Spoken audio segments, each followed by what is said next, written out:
After almost a year off the platform, Donald Trump returned to X this week and asked his 89 million followers, "Are you better off now than you were when I was president?" It was a clear echo of the famous quote from Ronald Reagan during his victorious 1980 presidential campaign when he asked, "Are you better off today than you were 4 years ago?" This messaging isn't surprising. It seems like an obvious strategy for Trump to focus on the economy. That's because polls consistently suggest it's the issue American voters care about the most.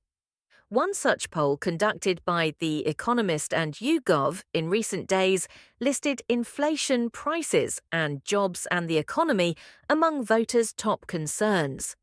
Perhaps more importantly, polls also indicate voters are deeply unhappy with the current state of affairs.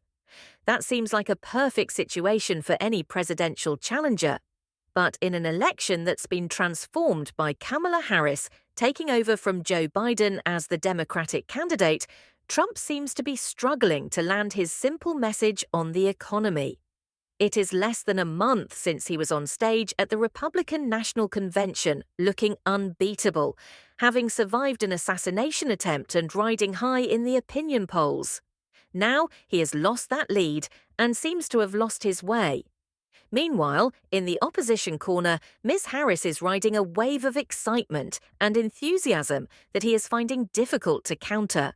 The easiest way to burst her bubble would be to remind voters how unhappy they are about high prices, and blame her for the inflation that has pushed up the cost of living during the time she has been beside President Biden in the White House.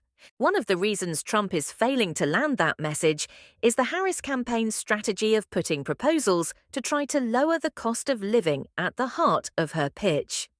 In a speech in North Carolina on Friday, Ms. Harris promised to expand child tax credits, help people to purchase their first homes, and to encourage the building of more affordable housing. She also said she hoped to tackle the persistently high price of food and groceries by banning price gouging or excessive corporate profiteering. "By any measure, our economy is the strongest in the world," she said. "Many Americans don't yet feel that progress in their daily lives." Joe Biden and Kamala Harris ought to be able to boast about some very good economic indicators. There is strong growth, record levels of job creation, and this week the inflation rate fell below 3% for the first time during Mr. Biden's presidency. But because prices are still high, voters don't feel any better off. Voters don't care about the rate of inflation, they care about the level of prices. A central banker wants inflation to get back to target. A shopper wants his or her old price back. Jared Bernstein, the chair of President Biden's Council of Economic Advisers, said in a July speech. When it comes to the economy, the vibes are off. "Vibes matter," Mr. Bernstein said. So will the bad economic vibes hurt the Harris campaign? That is what I asked voters over lunch at a crab shack on the Chesapeake Bay in Maryland. Jeff Tester, who works in a nearby marina, said high prices are really hurting him. "I get paid by the hour. I get up to go to work every day. I think you have to do that to get the American dream," he said, "but I just know it's getting harder." And he is very clear about who he sees as responsible. "I blame the Democrats. I believe their policies are hurting the working man," he said. "Every diner I met complained about inflation, but not everyone held Mr. Biden or Ms. Harris responsible."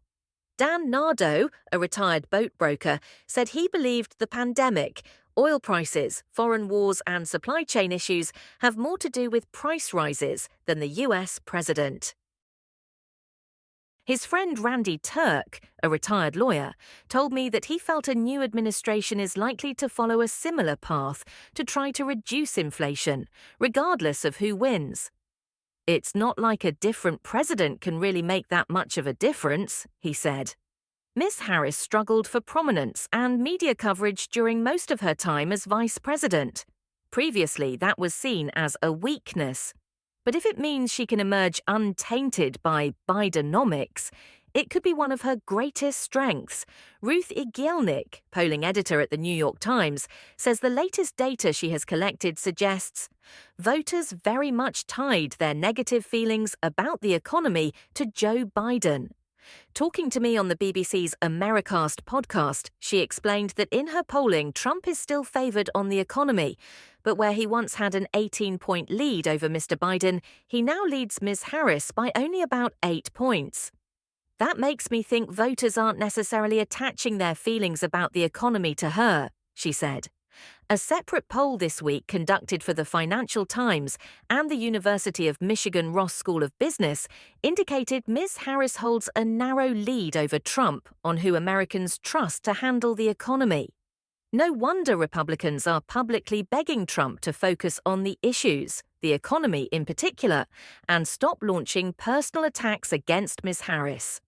In a speech this week, Trump told supporters he was going to talk about the economy, but struggled to stay on topic. They say it's the most important subject, he said.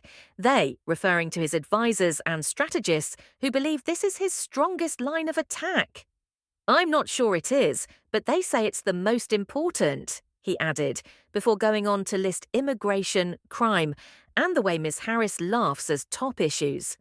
You could practically hear his campaign managers pulling their hair out.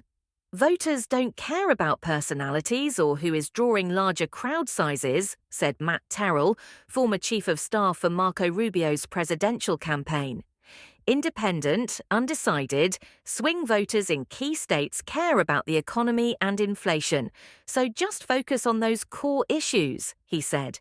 Stay focused on talking about how you are going to make the lives of Americans better over the next 4 years.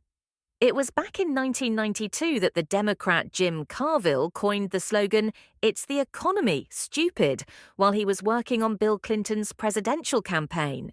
It's advice that every campaign since has clung to. But Trump this time around seems to be finding it uncommonly difficult to stick with. It ought to be a winner for him. After all, according to the Financial Times poll, in answer to his question, "Are you better off now than you were when I was president?" only 19% of voters say they are. Subscribe for more updates. Thanks for watching.